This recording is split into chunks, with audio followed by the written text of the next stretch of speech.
And good evening. We do begin with that breaking news. A last-minute deal tonight between the U.S. and Iran to stop the fighting, at least temporarily, after 38 days of joint U.S.-Israeli military operations against Iran, known as Operation Epic Fury. That agreement announced this evening by President Trump. Iran will reopen the Strait of Hormuz, that crucial oil shipping lane that has been choked off for weeks, and the U.S. will stop its attacks for at least 2 weeks. The double-sided ceasefire, as the president calls it, was brokered by Pakistan.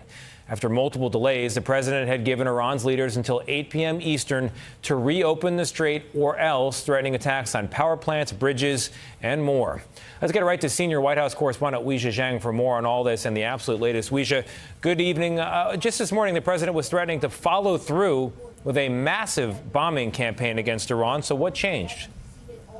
Well, Tony, we know that at this hour, President Trump is inside working in the Oval Office. And of course, just a short time ago, he fired off that tweet with the critical announcement. We know that intense talks unfolded throughout the day with the Pakistani Prime Minister negotiating the ceasefire agreement and Vice President Vance representing the U.S. in those talks. The president made clear that his top priority for any agreement was reopening the Strait of Hormuz. He said Iran has agreed to the complete, immediate, and safe opening of the strait, and that's why he agreed to suspend the bombing and attack of Iran for a period of 2 weeks. As you mentioned, he is calling this a, quote, double-sided ceasefire.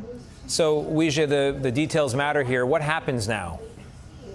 Well, President Trump says he has received a 10-point proposal from Iran, and he believes it is a workable basis on which to negotiate further, adding that this 2-week period will allow the agreement to be finalized. What we don't know, Tony, is whether the president's dire threat remains. Just this morning, of course, he warned that if a deal was not reached to end the war, quote, a whole civilization will die tonight, never to be brought back again. He says the U.S.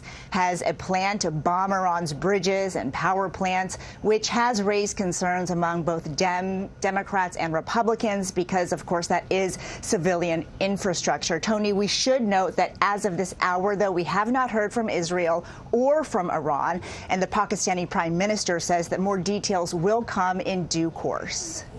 All right, Weijia, thank you very much.